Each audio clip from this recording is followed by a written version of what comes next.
हाय, मैं रवि के बिंदास बोल में आपका स्वागत है।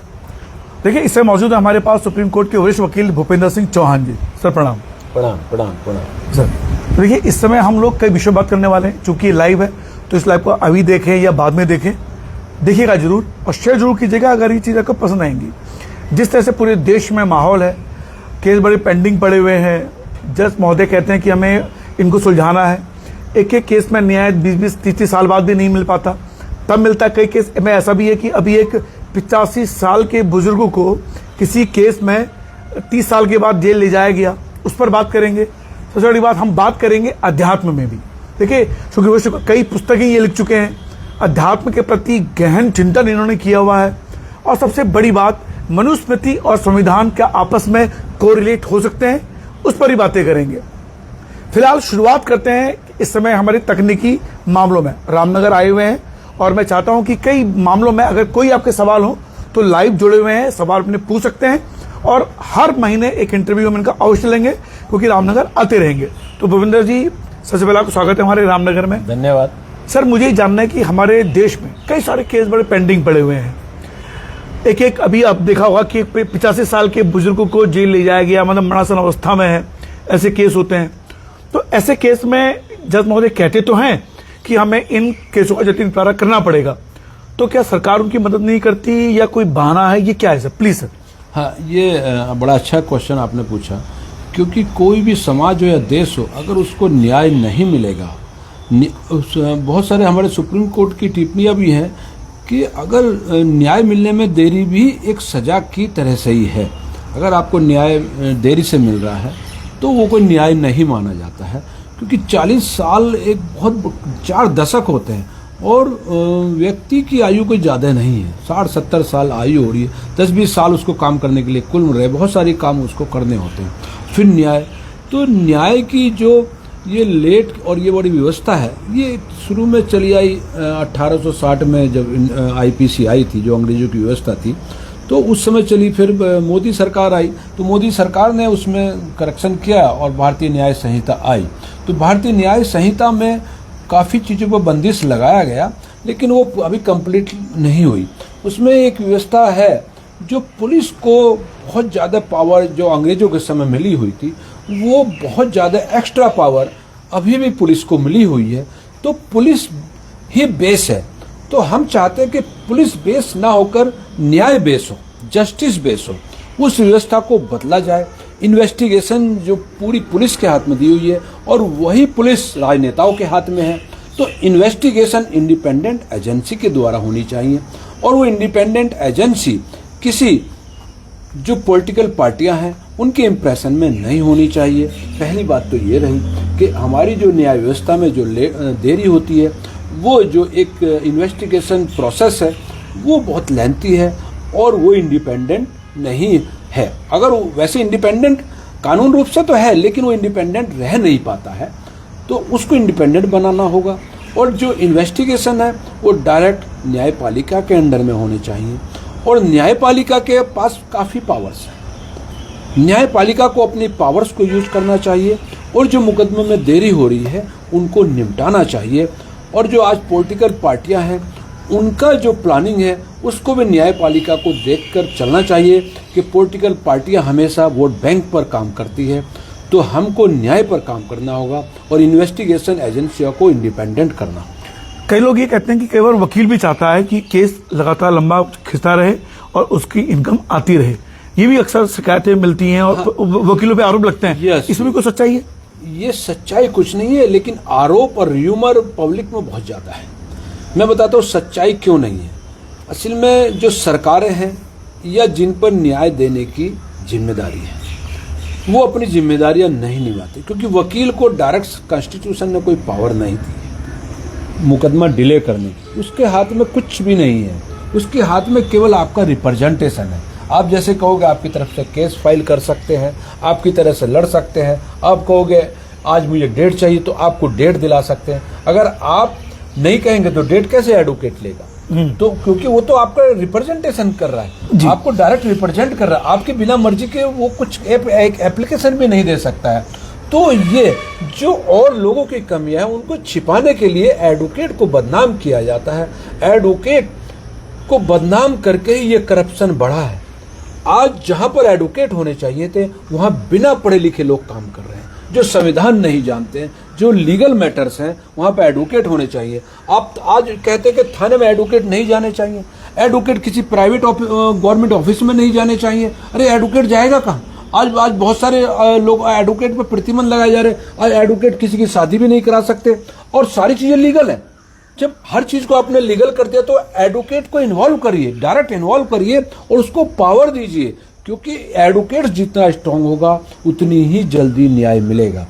तो आपने ये हाँ, अगर एडवोकेट स्ट्रांग होगा तो पुलिस की जो ज्यादतियां हैं वो भी कम हो पाएंगी। बिल्कुल। अच्छा, अगर मैं वर्तमान माहौल में बात की जाए तो जो पुलिस को ताकतें मिली हुई हैं और वकीलों का जो अपना संवैधानिक अधिकार है, उन दोनों में जब टकराव होता है तो कौन हावी होता है, कौन ज्यादा भारी पड़ता है? देखिए, जो पुलिस को कई सारी पावर्स दी हुई है, मैंने जैसे पहले बोला, हाँ। डायरेक्ट एग्जीक्यूशन की पावर, एफआईआर की पावर दी हुई है। हाँ। और एफआईआर के बाद उसी को इन्वेस्टिगेशन दिया हुआ है। जो एफआईआर कर रही है उसी को इन्वेस्टिगेशन दिया हुआ है, तो इंडिपेंडेंट कैसे हो पाएगा? तो एडवोकेट्स वहां पर कमजोर हो जाता है, लेकिन कमजोर नहीं होता। अगर हमारे पास लड़ने के कोर्ट जो होता है, फिर हम कोर्ट के द्वारा जाते हैं, लेकिन वो लेंथी प्रोसेस हो जाता है। उस समय तक जो पुलिस को करना होता है पुलिस कर चुकी होती है। एफआईआर जब आपने लॉज हो गई तो एफआईआर को क्वेश का एक लेंथी प्रोसेस है, तो उसको क्वेश कराना पड़ता है। उनकी वो एक पेपर सिस्टम के अंदर आ जाता है, उस सिस्टम से निकलना उसको मुश्किल पड़ता है। तो सिस्टम के अंदर कौन लाता है? पुलिस किसी भी समय कैसे भी लेकर आ जाती है, उससे निकलना बड़ा मुश्किल हो जाता है। तो इस वजह से हम कहते हैं कि इन्वेस्टिगेशन एजेंसी को इंडिपेंडेंट होना चाहिए। और इंडिपेंडेंसी, आप बहुत सारी संवैधानिक संस्थाएं हैं, बहुत सारी आप जुडिशरी भी है और जो चुनाव आयोग है, बहुत सारे संवैधानिक संस्था इंडिपेंडेंट बोली जाती है। जैसे आपका मैं समझ आ रहा हूँ, देखिए जैसे इनका ये कहना है, जहां मैं समझ पाया हूं कि मान लीजिए कि मैं कोतवाल हूं और मुझे किसी व्यक्ति से चिढ़ है, मैंने उस पर कोई धारा लगा दी। अब उस जो धारा मैंने लगाई है उसकी इन्वेस्टिगेशन मैं ही करूंगा, वही आयु अपॉइंट करेगा, वही आयु अपॉइंट करेगा। हाँ। तो वो अपना अगर क्या तो वो जो जिस पर धारा लगी वो तो फंस जाएगा। अभी मैं वही तो कह, हाँ। इंडिपेंडेंट कैसे आप करोगे? कैसे करेंगे? ये पुलिस को पावर कितनी ज्यादा दी हुई है ना? और वही पुलिस नेताओं के अंडर में, सरकार के अंडर में कार्य करती है। मान लीजिए अगर आपके साथ अपराध हो गया है और उधर से जो वोट बैंक, जो सरकार का वोट बैंक कम होता है, तो वहां पर वो भी सरकार आएगी कि जस्टिस किधर को दिलवाना है, किधर को नहीं दिलवाना, आपको उसको बंद कराना है या नहीं कराना है। उधर वोट बैंक भी बीच में आ जाता है। आपने देखा होगा बहुत कुछ लोगों को एकदम से बंद कर दिया जाता है। हाँ। कुछ लोग कुछ भी कहते रहे, हमारे देश को गाली देते रहे, संविधान को गाली देते रहे, मनुवादी कहते रहे, ऊंची जाति नीची जाति करते रहे, जातिवाद फैलाते रहे, एक एफआईआर नहीं होगी। कैसे? ये आपके सामने प्रूफ है। हाँ। तो ये क्या है? ये यही है कि एक लोगों को एक गुलाम की तरह से जीना पड़ता है कि जिधर वोट बैंक मजबूत होगा कानून उधर ऐसे ही काम करेगा। यानी जो अभी आपने कहा, इससे पारदर्शिता आ सकती है कि जो पुलिस है वो एफआईआर दर्ज करे, लेकिन जो इन्वेस्टिगेशन एजेंसियां हैं वो इंडिपेंडेंट होनी चाहिए और वो या तो न्यायिक पालिका के अंडर में काम करें या ऐसे करें। लेकिन सर, क्या ये प्रैक्टिकली पॉसिबल है? यस। कैसे?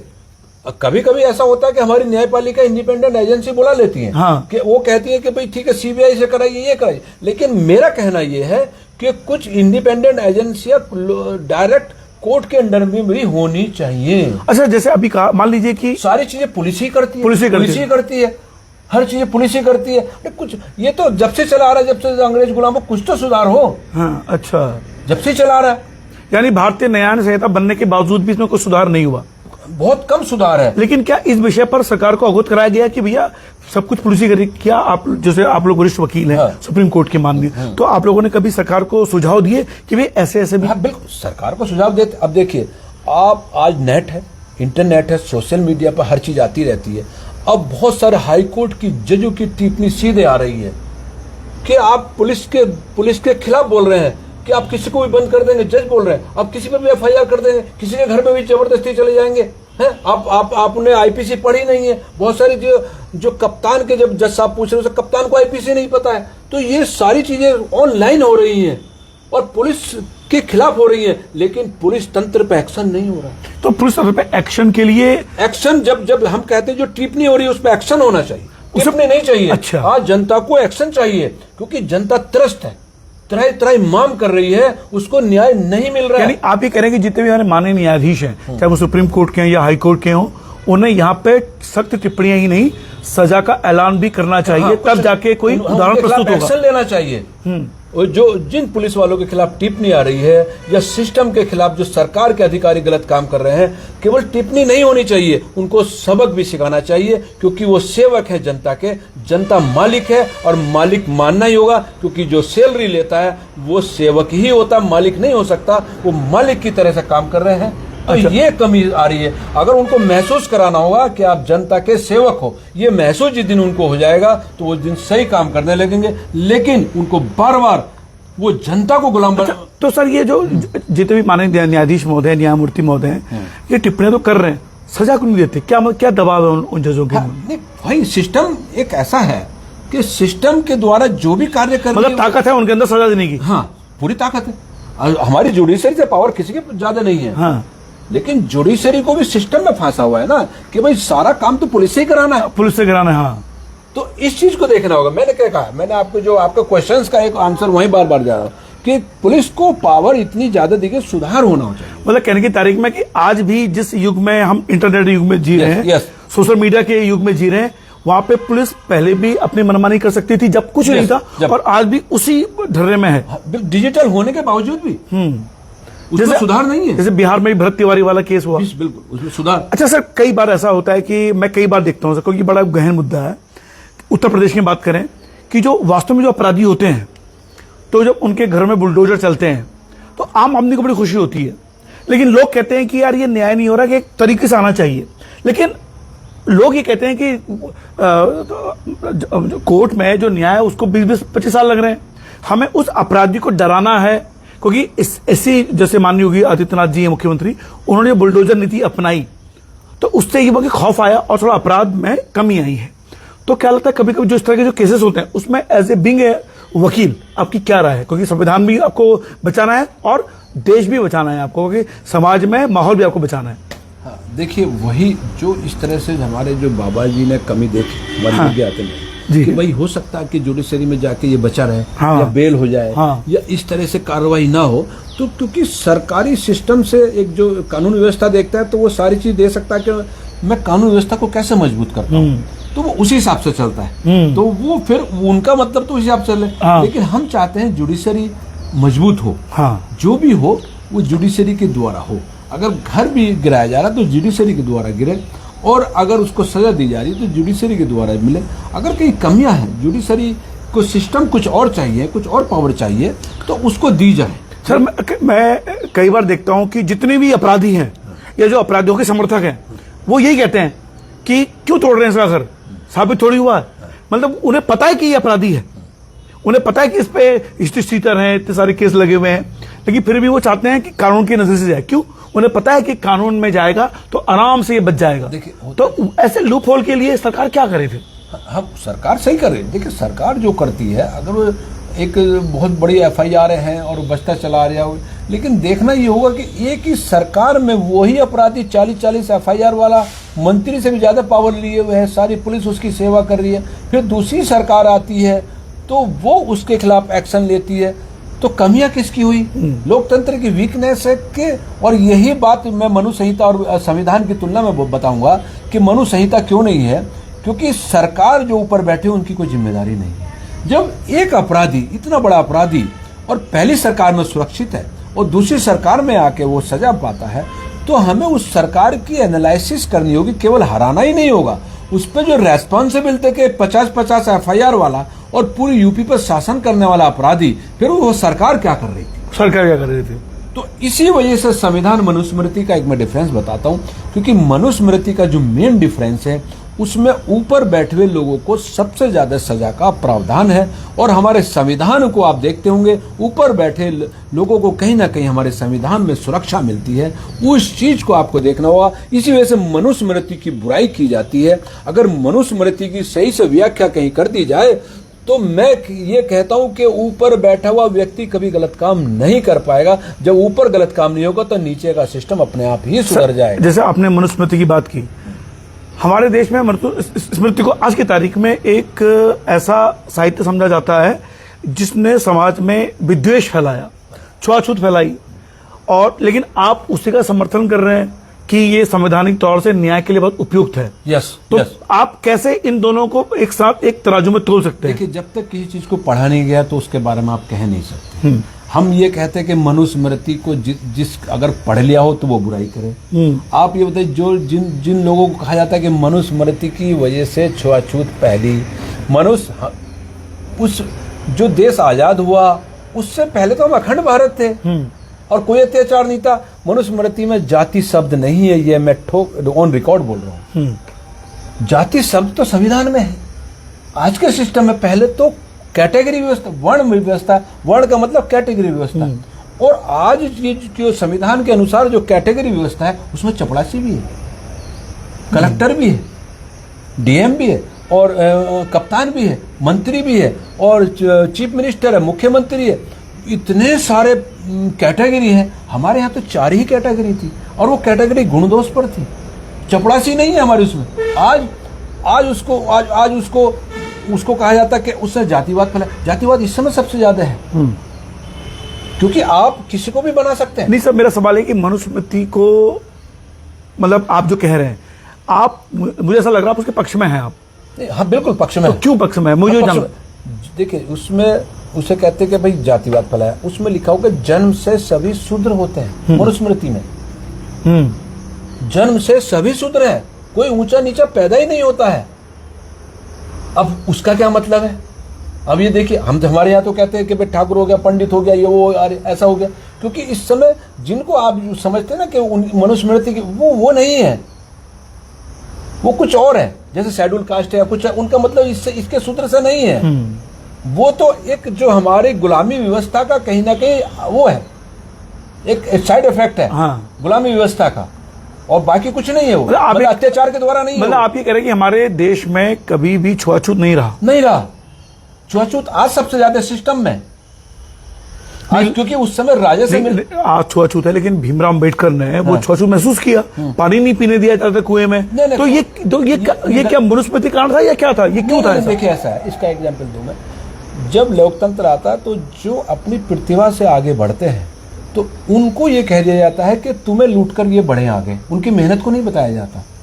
तो क्योंकि प्रतिभाएं कुछ ही आगे बढ़ती हैं, तो प्रतिभाएं जब कुछ ही लोग आगे बढ़ते हैं तो दूसरे छोड़ते हम भी वहां जा सकते थे। तो क्या, अरे तुम्हारे लूट के बने ये, तो एक वोट बैंक बना लिया जाता है। जैसे आज अडानी अंबानी का नाम लिया जाता है, पहले ठाकुरों राजपूतों का नाम लिया गया क्योंकि वो सत्ता में थे कि भाई तुम इनकी वजह से गुलाम हुए हुए। आज अडानी अंबानी का नाम क्यों लिया जा रहा है? क्योंकि वो अपनी प्रतिभा से आगे बढ़े हैं। तो एक वोट बैंक बनाया जाता, सब कहते हैं ये, तो ये वोट बैंक बनाने के लिए षड्यंत्र है। अब अंबेडकर जी को तो उस समय मिनिस्टर भी वो अंग्रेजों में थे, हैं, अंग्रेजी शासन में मिनिस्टर रहे, और जो है, और उनको पढ़ाने भी जो है उन्होंने भेजा। एक जो गायकवाड़ जी ने सोना गिरवी रख के कोई अपने बेटे को भी नहीं भेजता है, तो कैसे जातिवाद रहा? फिर उनके फादर जो थे वो जेसीयू थे, आर्मी में, इंग्लिश आर्मी में जेसीयू की बड़ी पावर होती है। आज भी जेसीयू की बहुत पावर, अच्छी रैंक होती है। तो फिर वो पानी, ये सब सिस्टम खलगत है। आज जो है, आपने देखते होंगे कि बारात नहीं निकलने देते।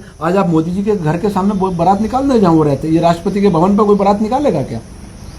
तो वो इस राष्ट्र के जो राजा थे उनका एक सिस्टम था। वो थोड़ी था किसी के घर के सामने बारात नहीं निकालना तो वो अत्याचार हो गया। वो एक सिस्टम है। तो सिस्टम में जैसे आज आप एक जो भारत सरकार का चपरासी से भी नहीं मिल सकते हैं, तो इसका मतलब वो छुआछूत फैला रहे, उनको भी छुआछूत कहिए आप। अब क्या, जो ठाकुर जिनको कहते हो, ठाकुर एक चपरासी से मिल सकता, कलेक्टर से मिल सकता, या कोई डीएम से मिल सकता, या मुख्यमंत्री से मिल सकता? वो एक वोट बैंक बनाने के लिए नरेटिव गढ़ा जाता है। और ये अब अम्बेडकर जी ने पंडित लड़की से शादी करी, बताइए। और फिर जो है, ये सबसे बड़ा झूठ है। इससे बड़ा तो कोई, मैं समझता हूं, पाप ही नहीं है कोई। और जब जो मनुस्मृति बोल रही है कि जन्म से सभी शूद्र होते हैं, उस मनुस्मृति का जातिवाद, अबे जातिवाद कैसे हो गया? अच्छा, मुझे जानना सर कि हमारे घरों में रामायण तो मिल जाएगी, लेकिन मनुस्मृति कहीं मिलती नहीं है। मैं तो कभी नहीं देखी मनुस्मृति। तो ये मनुस्मृति है कहाँ? मतलब कहाँ पर, ये किसके घर में है, कहाँ पर है ये? मैं मनुस्मृति क्या हुआ, जब सबसे पहले अंग्रेज आए, या जब भारत अखंड भारत था, तो उससे पहले, और जब स्वर्ण काल ये चला हमारा, स्वर्ण काल से पहले जब मैंने रिसर्च किया, रिसर्च करते करते करते महाभारत तक चले। महाभारत से हमारा डाउनफॉल है। महाभारत जो काल है, उससे भारत के टुकड़े होते चले गए। टुकड़े कैसे होते चले गए? महाभारत काल तक जब आप उसको सही से पढ़ोगे, महाभारत में लिखा हुआ है कि जो यूरोप है, यूरोप भी हमारे अंडर में था। उसको उस समय हरिवर्ष बोलते थे। यूरोप को हरिवर्ष एक प्रदेश था हमारा, और अमेरिका भी एक प्रदेश था हमारा। ये लिखा हुआ है, मेरे पास रिकॉर्ड है इन चीजों का संस्कृत में, कि अर्जुन की एक शादी अमेरिकन लड़की से भी हुई है। अच्छा। हाँ, तो अमेरिकन से भी हुई है, तो ये हमारे प्रदेश थे। क्योंकि भारत में मनुष्य की उत्पत्ति सबसे पहले भारत से है। तो महाभारत काल जब हुआ तो उससे हमारे सारे जो महान प्रतापी हमारे जो राजा थे, महान विद्वान थे, हमारे शास्त्र उस समय से खत्म होने शुरू हो गए। खत्म होते होते हमारे जो पूरे विश्व के प्रदेश बनते चले गए, जो आज देश कहलाते हैं, वो प्रदेश बनते चले गए, देश बनते चले गए। उसके बाद हमारे यहाँ भी राजा अलग अलग बनते चले गए। और वो कहते थे राजा का बेटा राजा, ऐसा नहीं था। उस समय सबसे बेस्ट लोकसभाएं थी। राजा का बेटा राजा की व्यवस्था नहीं थी, ये गलत है। ये आज के लोग वोट बैंक लेने के लिए करते हैं। उस समय सर्वश्रेष्ठ व्यक्ति जो वेदों का ज्ञाता, सबसे पावरफुल गुरुकुल से निकल के आता था, उसका चुनाव होता था। बिना वैदिक संस्कृति के, बिना वेदों के ज्ञान के कोई राजा बन ही नहीं सकता था। और उसका सबसे बड़ा एग्जाम्पल है, लास्ट हमारे जब देश गुलाम हुआ, लास्ट तक भी उस कल्चर से आते हुए कोई भी राजा अत्याचारी नहीं हुआ। सबसे पहले अपनी गर्दन जनता के लिए कटवाई, कभी जनता को खाली नहीं छोड़ा, राजा कभी घर में नहीं बैठा। नहीं सर, जैसे अभी आपने कहा कि हम जो अमेरिका या अन्य देशों में, यूरोप में भी हमारे देश का हिस्सा थे, प्रदेश कहलाते थे। इसका कोई ऐतिहासिक तथ्य है? बिल्कुल, महाभारत में लिखा हुआ है। हम आपको दे देंगे वो सारी चीजें। तो उस 5000 साल पहले की जो बात करेंगे तो संपूर्ण, क्योंकि इतनी बड़ी दुनिया, इतनी जनसंख्या नहीं थी, लेकिन इतनी नहीं थी, तो सब एक ही रूल के तहत चलते थे। एक रूल कौन सा? Natural law. Natural law means इस होल ब्रह्मांड को चलाने वाले परमपिता परमेश्वर जब जिस ज्ञान से चलाते थे, उस ज्ञान को नेचुरल लॉ बोलते हैं। और उसी ज्ञान को आप जो है अध्यात्म बोलते हैं। अध्यात्म का मतलब ये कि भगवान जिन नियमों से इस सृष्टि को चलाते हैं, उनको अध्यात्म बोला जाता है। तो उस अध्यात्म को, सृष्टि के नियमों को अध्यात्म बोला जाता, और सृष्टि के नियमों को ही धर्म बोला जाता है। अर्थात सृष्टि के नियम चेंज नहीं कर सकते, इस वजह से धर्म भी चेंज नहीं हो सकता है। तो देखिए, आप रवि के बिना लाइव देख रहे हैं, ये चर्चा बहुत लंबी होगी, ऑलरेडी हमारे 25 मिनट जा चुके हैं। ये विषय ऐसा है क्योंकि इसमें हम लोग कानून से आगे बढ़ते हुए, हम लोग मनुस्मृति के आगे चर्चाओं में चला है। हम लगातार ऐसे इंटरव्यू लेते रहेंगे क्योंकि अभी ये बहुत गहन चर्चा का विषय बन गया है। ये इंटरव्यू अगर आप देखेंगे और ये आगे बढ़ा तो इसमें विवादों की स्थिति भी हो सकती है कि आखिर मनुस्मृति को किस तरह से महिमा मंडित उसको किया जा रहा है। ये माननीय वकील महोदय के अपने विचार है और तथ्यों के साथ अपने विचार हैं, और इस पर अपने भी है। सर, 1-2 सवाल मैं और लूंगा, फिर इस चर्चा में आगे बढ़ाएंगे जब आप दोबारा आएंगे। आपके साथ जितने भी आपके वकील हैं, उसमें कुछ 80 वकील भी आपके मित्र होंगे, क्या उनसे भी कभी चर्चाएं होती हैं आपकी ये वाली? आज तो एक धर्म क्रांति चल रही है मेरठ क्षेत्र में, और सारे आपके धर्मगुरु यहाँ उत्तराखंड के ही हैं। तो सारे जो है उसमें यही शब्द बोल रहे हैं, मनुस्मृति हाथ में, जय जय मनुस्मृति, जय संविधान, वे खुद ही बोल रहे हैं। क्योंकि यानी कि मनुस्मृति ने तो हमें वो बनाया ही नहीं, छुआछूत की ही नहीं, क्योंकि उसमें तो जन्म से सभी शूद्र हैं। तो सभी शूद्र है, जो जन्म से शूद्र का मतलब जो वेदों की नॉलेज नहीं रखता वो शुद्ध कहलाता। शूद्र का मतलब शुद्ध, हाँ, यानी कि अभी शुद्ध है, उसे वेदों की नॉलेज नहीं। शूद्र वो उसका दूसरा रूप है, लेकिन अगर हिंदी में कहोगे तो शुद्ध है। शुद्ध का मतलब जो वेदों को नहीं जानता वो भी शुद्ध, उसको वेद पढ़ाए जा सकते हैं। अच्छा, हाँ, तो इस वजह से शूद्र का मतलब ये नहीं। अब जिनको आप लगा लेते हैं, अब जैसे आप देखिए, मेरे पास रिकॉर्ड भी, आप फेसबुक पे जाइए, धर्म क्रांति जो गुरु हैं आपके उत्तराखंड के ही हैं, तो उत्तराखंड के उन्होंने लाखों आदमियों को, हरिजनों को जनेऊ पहना दिया है उन्होंने, और वो मनुस्मृति हाथ में लिए हुए हैं। वो कह रहे हैं इसमें तो जन्म से सभी शूद्र हैं। यानी आप ये कह रहे हैं कि एक नई क्रांति की ओर बढ़ रहा है देश। यस, अच्छा, जिन्होंने जातिवाद फैलाकर शासन किया हुआ है वो उनको वही तोड़ रहे हैं। अच्छा सर, मुझे एक चीज और जाननी है कि हमारे देश में छुआछूत आया कैसे? क्यों छुआ नहीं खाया गया, पिया नहीं, क्यों मतलब ये कहां से आया? फिर ये जो संक्रमण आया हमारे सभ्यता में, वो कैसे आया? ये आप इससे लगा सकते हैं, जैसे कोरोना काल आया था, एक दूसरे को छू नहीं रहे थे। ये साइंटिफिक रीजन था, कोई जातिवाद नहीं था। कुछ बीमारियां फैलती थी तब ये सिस्टम हो जाता था। अच्छा, ये बस एक संक्रमण आया, हाँ, फिर वो अपने आप से हमारे उसमें, हाँ, वो संक्रमण पहले कभी कोरोना हो जाता था, कभी कोई प्लेग हो जाता था, और ये एक चेचक चलती थी, इस तरह से जो संक्रमण आते थे जब ये छुआछूत का सिस्टम उस तरह होता था। जैसे कोरोना में आप छू सकते थे तो वो छुआछूती तो वो साइंटिफिकली छुआछूत थी। ये नहीं कि आप, क्योंकि हमने अपने कभी भी गाँव में या कहीं भी देखा नहीं। हम जब पढ़ते थे हम तो उस समय कोई हम जानते नहीं थे कौन SC ST, कभी नहीं। ये तो हम बड़े हो गए जब हमने जाना कि ये ST SC भी कुछ होता है या हरिजन भी कुछ होते हैं, ऐसा हमें नहीं पता था। सारे हमारे साथ तो हरिजन पड़े हुए। मतलब आप ये आज भी हमारे दोस्त हरिजन है बहुत सारे, तो मतलब हमें वो क्लास फेलो। मतलब आप ये कह रहे हैं कि जिस तरह से हमारे सब एक ही थे, तो क्या हर जातियों में जो हमारी बटी हुई है फिलहाल, इनमें रोटी बेटी का संबंध हो सकता है? देखिए, रोटी बेटी का तो एक, अगर मान लीजिए एक बहुत गरीब परिवार भी है ना, वो भी अपनी बेटी किसी को नहीं दे सकता, क्योंकि रोटी बेटी का संबंध तो अपने जो जिसकी अपनी बेटी का शादी कहाँ वो करना चाहता है तो वो योग्य वर देखता है। ये नहीं कि साहब कोई भी आए कि उसकी बेटी को लेकर चला गया, है ना।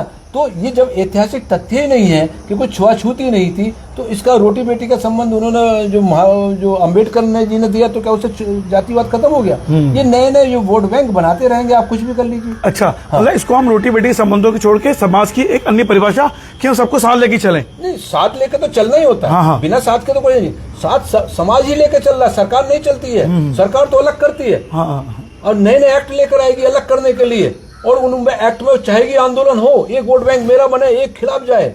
ये खुद सरकार की एक दिमाग की उपज है। छुआछूत जातिवाद नहीं है, ये सरकार की वोट बैंक बनाने की उपज है। ये तो जो सही लोग हैं उनके लिए क्वेश्चन पूछने के लिए है। आप प्राइम मिनिस्टर से क्वेश्चन पूछिए। आप प्राइम मिनिस्टर पहले जनरल में है या कोई और भी है, आप किसी की भी जाति बदल जाती है, सर्टिफिकेट मिल जाता है। कभी ऊंची जाति का सर्टिफिकेट नहीं देंगे ये मतलब केवल अपना वोट बैंक बनाने के लिए ऊंचा बोल देंगे, लेकिन उसको ऊंची जाति का सर्टिफिकेट नहीं दे सकते। नहीं, देखिए बहुत, अब मैं अंतिम तो सवाल पूछ रहा हूं सर आपसे कि हमारे देश में कई ऐसे लोग हैं जो भगवान राम, हनुमान, भगवान शिव, उन पर फोटो में चप्पल मार रहे हैं, थूक रहे हैं, मतलब बहुत ही असभ्यता दिख रही है। उन पे कभी भी केस नहीं होते, कारण क्या है? क्या उन पे केस हो सकते हैं? हाँ, केस हो सकते हैं, लेकिन हमारा ये मानना है कि उसको भड़काता कौन है, उन पर केस होना चाहिए। जो अज्ञानता फैलाई जा रही है कि भाई उन्होंने, जैसे मैंने कहा वोट बैंक बनाने के लिए, है ना, जो अज्ञानता फैलाई जा रही है उस अज्ञानता को दूर करना होगा। भगवान राम तो सबके हैं, उनको, वो तो सभी के पूर्वज हैं, वो किसी एक के हो ही नहीं सकते, क्योंकि जो इस देश में पहले आ गया वो सबका पूर्वज बन गया। उसको कैसे हटाओगे आप? हटा नहीं सकते। एक वोट बैंक बना सकते हैं कि तुम्हारे खिलाफ ये, तुम्हारे ये। भगवान राम तो इस सृष्टि के पूर्वज है, हमके भारत के ही नहीं। जब आप रिसर्च करोगे तो इस सृष्टि के पूर्वज है, पूरे सृष्टि के, ब्रह्मांड के। आपको एक मैं वाक्य बताता हूँ। जब उन्होंने बाली को मारा है जी, तो बाली पूछता है कि मुझे क्यों मारा? तब वो, अब उनका वो लिखा हुआ है, उन्होंने कहा ये पूरी पृथ्वी के राजा की हैसियत से मैंने आपको मारा है। केवल भारत के राजा की हैसियत से नहीं बोला उन्होंने। अच्छा। उन्होंने ये बोला पूरी पृथ्वी के राजा की हैसियत से मैंने आपको मारा है। जो पूरी पृथ्वी में उपद्रव फैलाएगा या विद्रोह करेगा उसको मार दिया जाएगा। तो केवल भारत की बात नहीं थी, तो उन्होंने खुद बोला है हमारे भगवान राम ने, मैं पूरी पृथ्वी के राजा की हैसियत से आपको मारा है। हमें ये पढ़ाया नहीं जाता ना। एक लॉर्ड मैकाले की शिक्षा लिया है, उधर से हमारे राम भगवान है, अरे उनके बारे में पूरी रामायण भी पढ़ाई जाए।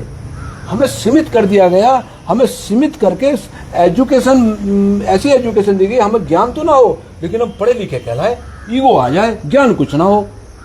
तो इस समय हम लोग एक ईगोइस्टिक समाज में हम जी रहे हैं। ईगोइस्टिक, यस, ईगोइस्टिक बनाया जाता है, नॉलेज नहीं है, नॉलेज नहीं दी जाएगी। अधजल गगरी छलकत जाए, बस उसको ज्ञान दिया नहीं जा रहा। हर आदमी चाहता मुझे ज्ञान मिले, लेकिन ज्ञान ले कहाँ से? बंदी से लगाई हुई है। हम चाहते हैं, हम भगवान ने हमारे माइंड में इतनी पावर दी है कि हम पूरे ब्रह्मांड का ज्ञान इसमें समा सकें।